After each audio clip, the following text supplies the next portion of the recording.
My name is Amandilo Melika Kuzan. I am a videographer and community organizer in the Bronzeville area of Chicago.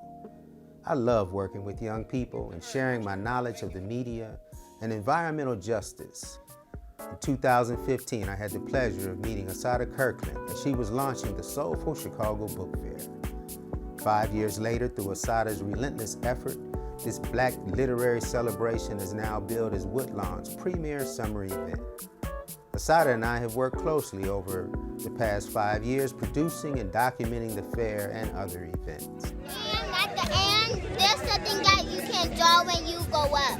You know, I think for me, just storytelling in general, you got the work I do with the book fair, what have you. But it's something about collecting stories to me that's very important. After many long and deep conversations about the struggles of being an organizer in Chicago, Asadah and I decided to tell our own story, along with the story of 8 other community activists who are putting in serious work on the south and west sides of the city.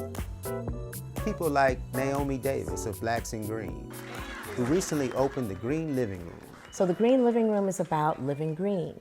It's about green living in the hood, one walkable village at a time. And every walkable village, every Black and brown community, every neighborhood on the south and west sides ought to have a green living room. Green Living Room! Never stop because you think you don't have money. That's not an issue. All it takes is your energy, and that will create money. Or Naima Latif, producer of a series of programs for radio and TV, including The Female Solution. Women have the power to transform this world. We can end crime and violence if we all agree to do one thing: share. But most of all, let's share our love. This is The Female Solution. Join me. Yet, when the world hears of Black Chicago, it usually doesn't hear about love. It hears a very different story. Oh, my God.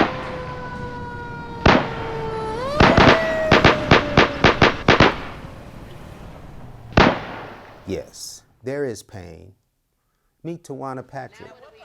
On July 6, 2014, during one of the bloodiest holiday weekends in Chicago, Tawana's 21-year-old son, Donald Joshua Ray, was shot and killed by 22-year-old Lenif Suggs.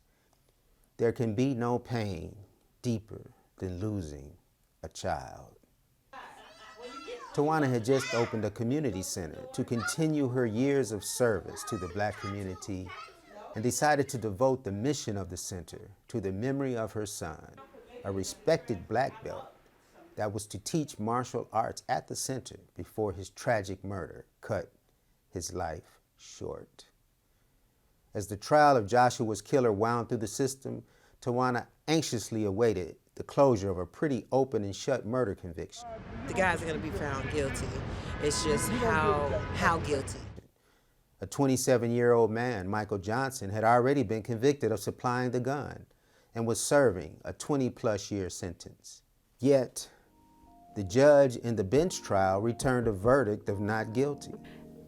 We were all convinced that it was going to be, it was going to be a guilty verdict. And when it wasn't, it was like we were in 2 different trials or something. Or consider Jamal Green, a leading voice in the Black Lives Matter movement, arrested under questionable circumstances for assault on a police officer and forced to take a plea deal or face 9 felony counts from the vindictive criminal justice system.